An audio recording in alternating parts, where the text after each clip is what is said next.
शेर जंगल का राजा होता है। उसे अपने आप पर बहुत घमंड रहता है।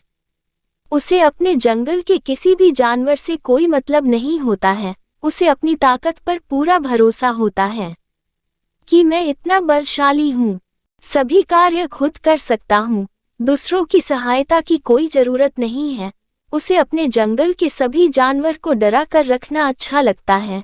सभी जानवर बस उसकी सेवा में हाजिर हो जाए और रोज एक एक करके उसका भोजन बन जाए, यही उसको पसंद है। जो भी उसके खिलाफ होता है, उसके जीवन का दौर वो पल भर में ही समाप्त कर देता है। एक दिन शेर जंगल में घूमने के लिए निकला। बड़ी मस्ती से उछलता कूदता हुआ जा रहा था। न जाने किस बात की खुशी थी, मगन मस्त होकर जा रहा था, मानो दुनिया की सारी खुशी उसके कदमों में खेल रही हो। उसकी उछल कूद को एक छोटा सा चूहा कहीं देर से देख रहा था। वो उस शेर को रास्ते में टोकना नहीं चाहता था, लेकिन सामने एक गहरा गड्ढा देखकर चूहे से रहा न गया और वो बोला, जरा संभल कर चलिए, आगे एक गहरा गड्ढा है, गिर जाओगे तो हाथ पैर टूट जाएंगे। चूहे की बात शेर को अच्छी नहीं लगी और शेर गुस्सा होकर बोला, तू एक छोटा सा चूहा होकर मुझे बताएगा कि मैं क्या करूं?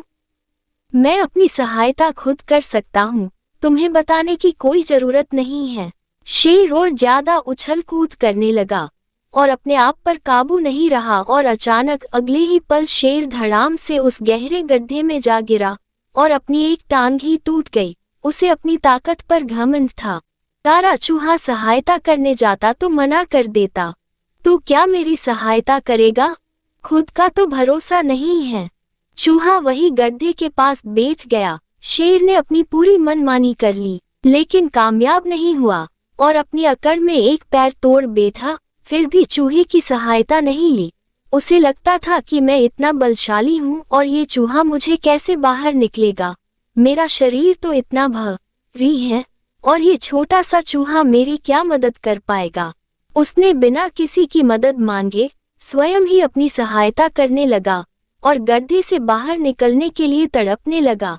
आज शेर की ताकत ने भी उसका साथ नहीं दिया और निराश होकर वही बैठ गया। चूहे ने एक बार फिर कहा, मैं मदद करूं क्या?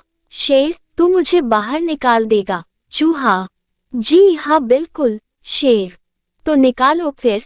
चूहा भीड़ गया, अपने चारों पंजों से गड्ढे के किनारे से मिट्टी को गड्ढे के अंदर ही खिसकाने लगा। धीरे धीरे करके उसने मिट्टी को गड्ढे के अंदर ही स्लो अवस्था में डाल दिया ताकि शेर को बाहर आने में कोई मुसीबत न हो। शेर आराम से गड्ढे से बाहर आ जाए। चूहे की कड़ी मेहनत के कारण आज शेर अपनी जिंदगी दोबारा जीने के लायक बना, जिस पर से शेर आसानी से गड्ढे से बाहर निकल गया और चूहे का धन्यवाद किया। शेर का घमंड चूर चूर हो गया। उसे पता चल गया कि जीवन में हर छोटी से छोटी वस्तु भी उपयोगी होती है।